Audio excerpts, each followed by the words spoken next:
Hello again, and welcome to another edition of Top 10 Worst Ofs, the best in worst ofs.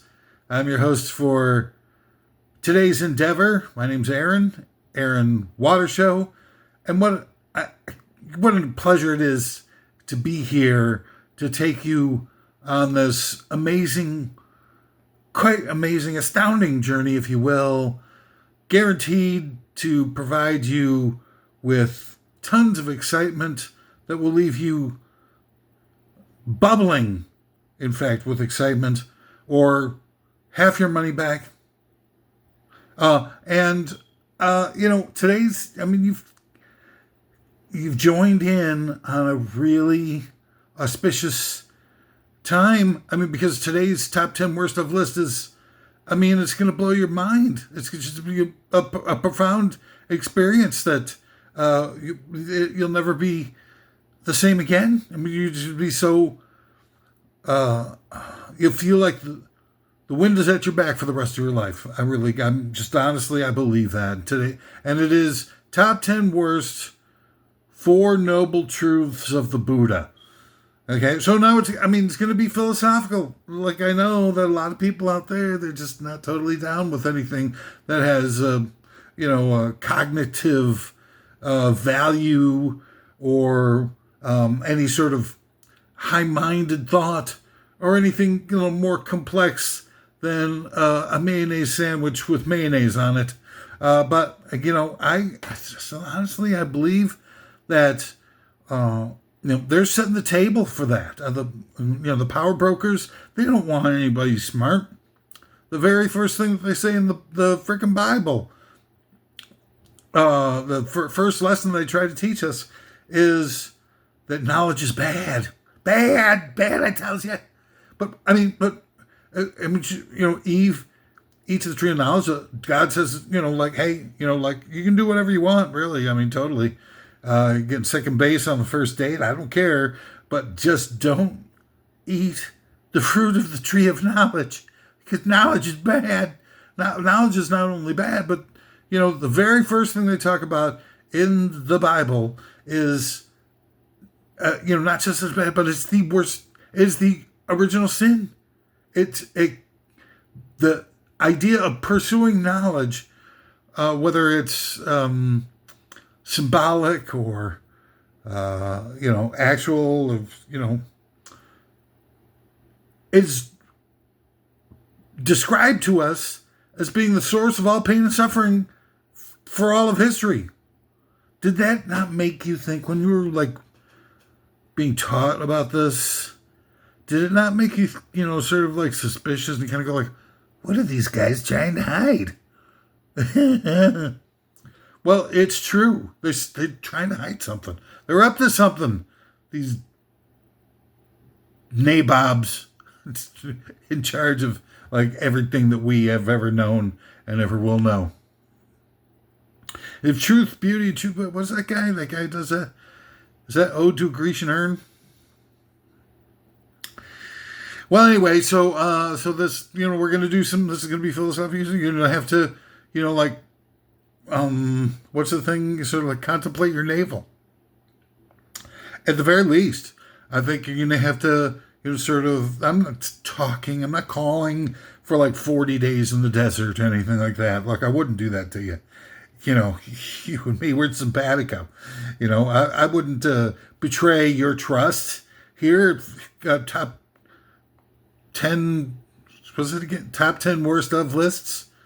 No, we answer to a higher calling than that, I can assure you. But anyway, so you got this thing where you got going on with the thing. You're going to need to sort of, sit back and kind of it's going to be a noodle scratcher. But I ask you to refrain from scratching your noodle until, you're in the privacy of your own crawl space. But before we get going on all of that and the contemplating and the crown chakras and this and that, and the auras, I've just a couple of things, business I got to take care of just to, feel sort of a sense of obligation. Number one, I'm, an oddball. I got to be honest with you. I've at least 3 to 4 screws that are very loose indeed. And as I like to sort of encapsulate it, I am 23 cans short of a 24 pack.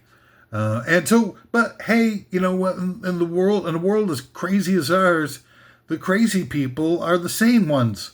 At least that's the way everybody around me seems to be acting. Like they're totally nuts. Everybody, any walk of life, any side of whatever arguments that you want to be on.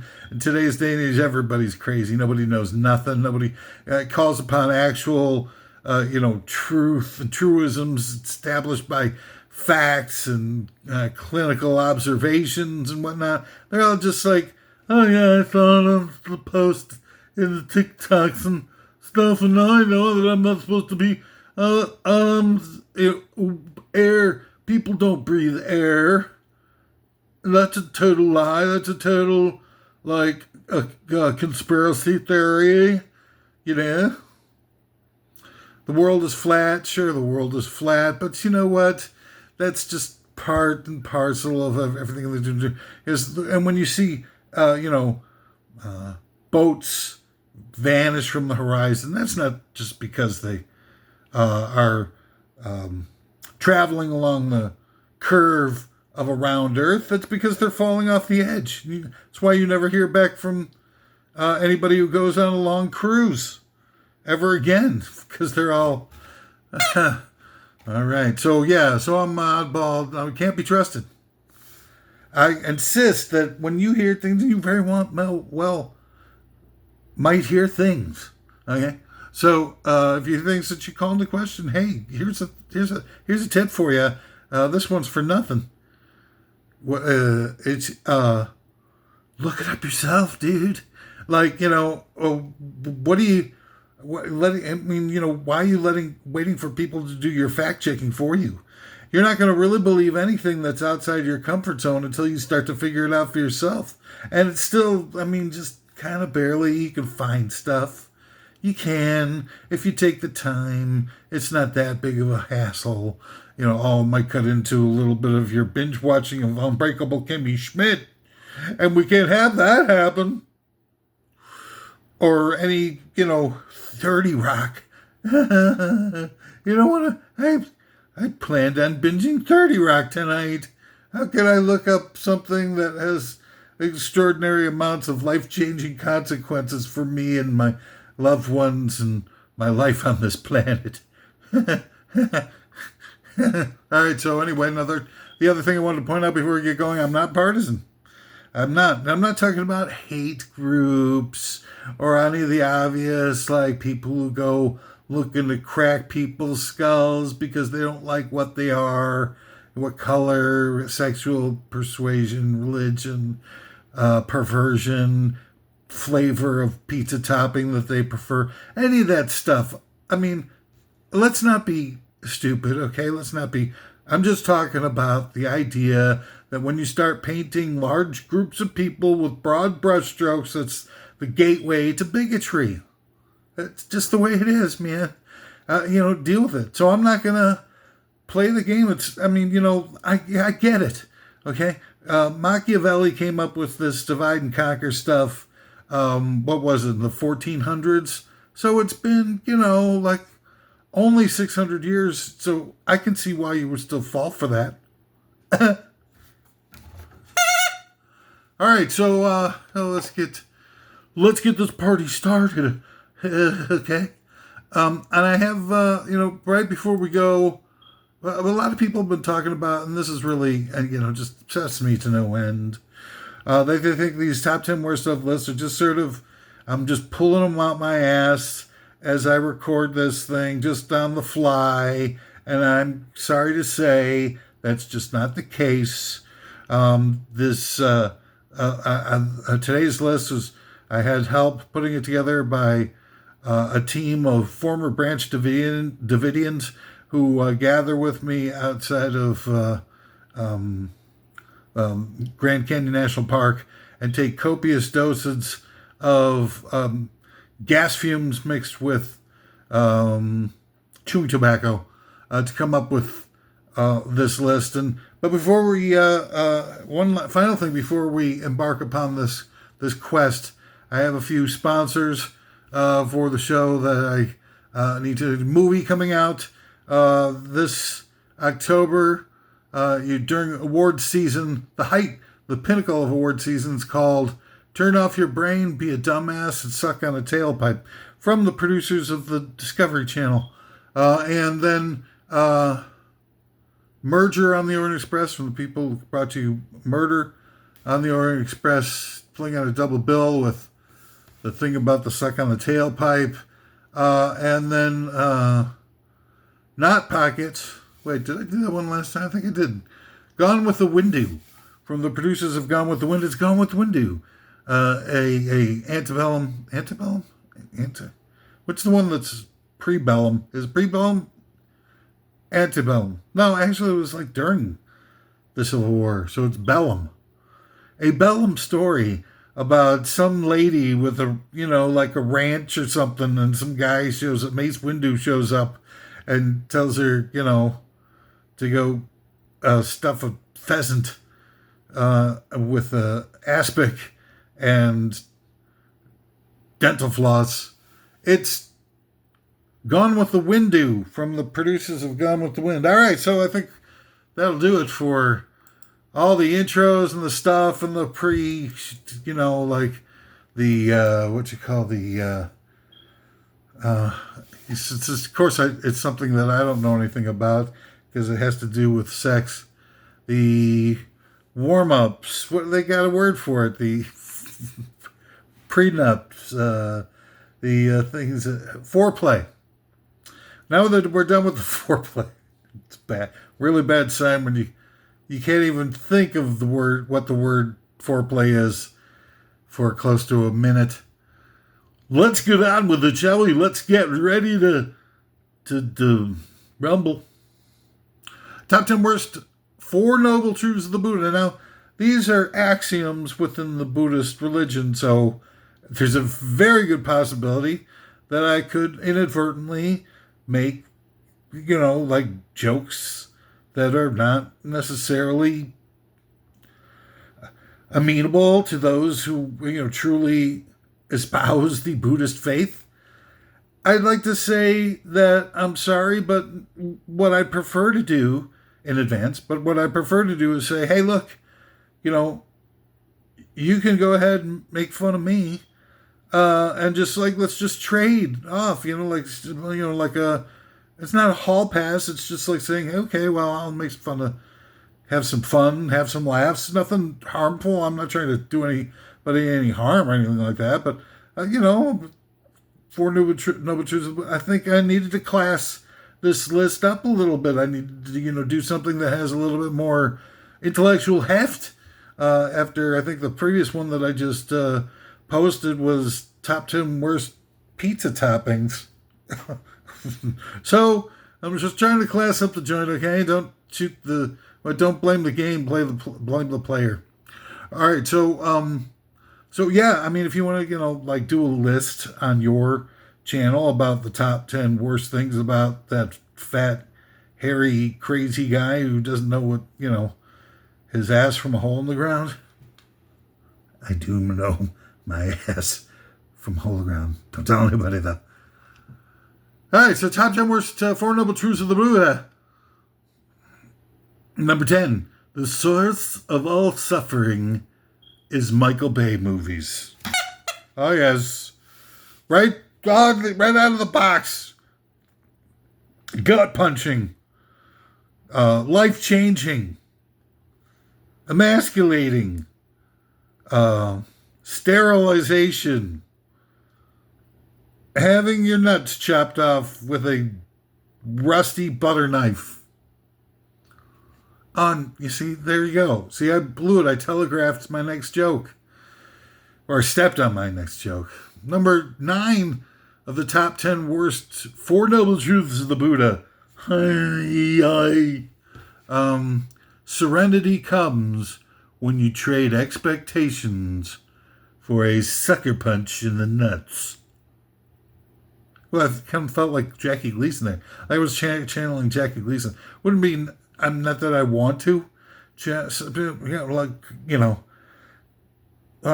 slow your roll, baby. I know you're already getting ready to click on the unlike button and start writing the anti Jackie Gleason Defamation League. Yeah, I know. The bang zoom to the moon, Alice. There's no place in our current common parlance. I'm not gonna let's try not to be petty here at this juncture. It's too late in the game for that kind of stuff. Number 8, the top 10 words. Number 2, the Buddha. Love is like a fattened veal calf in a pen. It yearns to grow. It isn't going anywhere, and it's easy to kill with a hammer. Oh, Zumba! Oh, that was a good one. And, I know a lot of people are going to be like, I can see it already. All the pro veal cow crowd is going to be like, how dare you? I don't know if you've seen one of the previous episodes I did where I pointed out, I think, a very interesting theory. And I think could be a cash cow, as it were, pun intended. If you take a veal, okay, like right as it's coming out of the womb, because there's you can put a veal in a pen, but then still shake its head around and stuff like that and get a little bit of muscle tone. But if you catch the veal coming straight out of the womb and right into a giant frying pan, it's going to be the most tender veal you ever tasted in your whole freaking stupid ass worthless life. And then some. All right, so there we go. We're flying through this thing. What an incredible time we're having here. Top 10 words for number 2 is the Buddha. Number 7, do not judge yourself harshly. Judge others harshly, for it is they who suck. Yes! I know, you're thinking wow, this guy's really they're going to want the 4 Noble Truths of the Air and Water Show. Any minute now, I can see it coming. All right, number who wrote the Book of Love? Number 6. The angle of the dangle is inversely proportional to the heat of the meat. Oh. And it's also great. It makes a great bumper sticker. All right, so where was we? Top 10 worst 4 Noble Truths of the Buddha. It's all, like Buddhism is like the cessation of misery. The cessation of misery is you get the cessation of misery by the cessation of wanting material stuff. And it's sort of I get it. And I think that maybe, once you stop wanting material stuff, you start seeing your values and other things within our lives. Maybe overcoming obstacles, becoming strength from within that you can use, that you can impart onto others who are in your life worth caring for and about, and help them through any troubled times that they got. That's, something that's laudable in life and not necessarily, materialism. Because, if you get materialism, then you sort of start to want, and I love it best, it's digested through the prism of none other than the Jedi Master himself, Yoda, in Attack of the Clones, when he sits there across from Anakin, who's worried about his beloved, what was that lady's name again? Sophia, Hagia Sophia. God, those Luke and Laura's mother from the Star Wars. Leia, not Laura. And what was her name? Padme, you are I do not like the touch of sand. The touch of sand is too coarse. What a line, and what an expert delivery. How that guy didn't get nominated for Best Actor award, or Best Supporting Actor, whatever the hell. But where was I with the thing with the don't judge too hard? So it's like, yeah, and Leota says to Anakin, he says, love, a Jedi must not. Because love leads to fear, fear leads to hate, hate leads to the dark side, the dark side leads to Disney World. I don't know. But anyway, but it's like, it's so great to me. And I love the prequels. I think the prequels are, but just we're just watching it wrong. The prequels is the endless pounding of institutions. Obviously, the Jedi, which is a religion, I think that we might sometimes forget.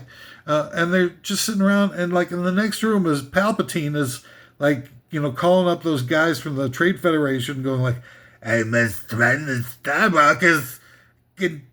Must suck my, what?" And they're like all sitting in the next room in the having a conference, like going like, "Who are you wearing to the Met Gala?"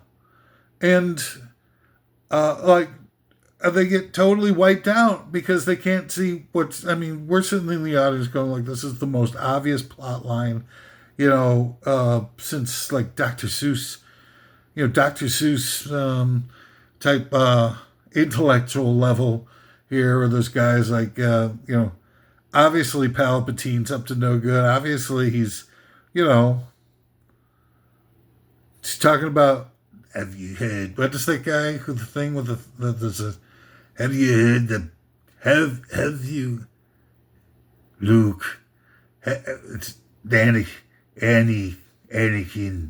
have you heard the tale of Darth Plagueis the Wise? It is not a tale that the Jedi would tell you.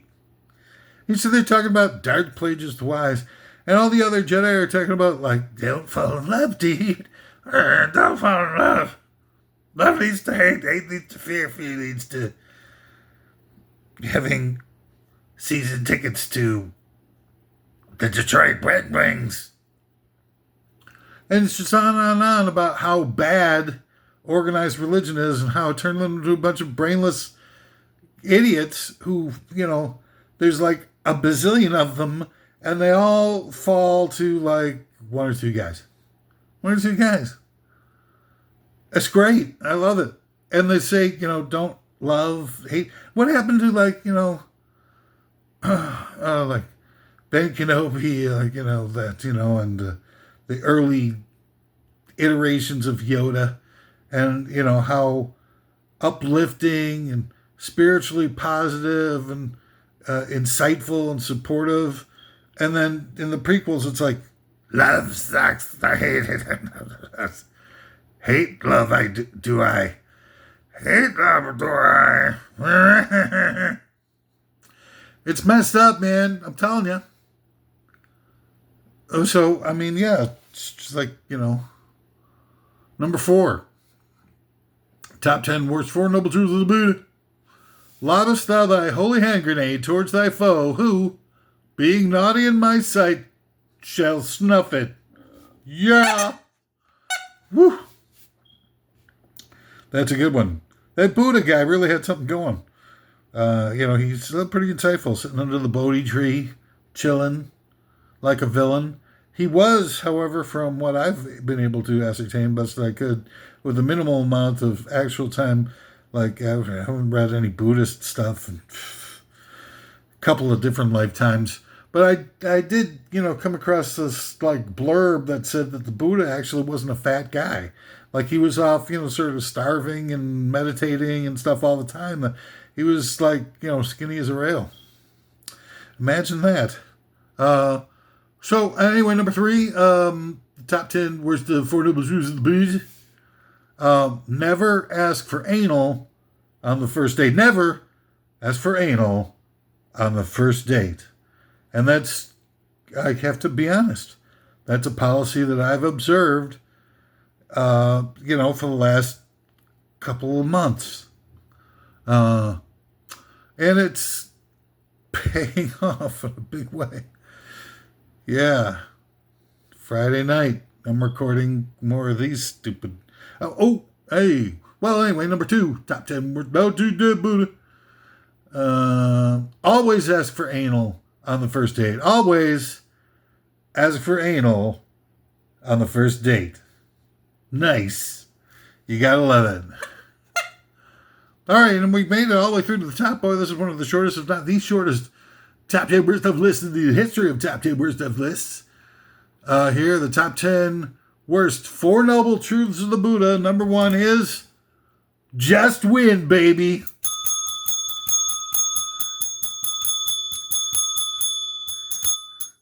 All right, well, that's all time you got. What a pleasure it's been to be able to be here and provide be your spiritual guide through something as deep and profound as Four Noble Truths of the Buddha, the cessation of misery. The cessation of misery from the cessation of desire. It's obvious. You shouldn't need me to be able to distill that for you. You should be able to figure that for yourself. Just take a couple of minutes out for yourself to reflect. That's all I'm saying. Can't be bad. Wink, wink, nudge, nudge, say no more. Well, anyway, that's everything I said here is opinions. Just wanted you to know that. Just stuff that I come up with, like a all-nighter before these things, rigorously review all of the line items and topics that we're going to have. But, I occasionally fall asleep and sometimes will take long respites to imbibe on, well, they got, what they got now? They got the bucket of wine that I saw. It's like a 5-gallon bucket or something. It's this big, like seriously, like you get those big buckets you see at hardware stores and stuff like that, or on construction sites where they yank it up on a pulley on a rope. It's full of wine now. So again, such a pleasure to be here. I'm only doing this. I'm trying my very best to make the world a better place for having been here.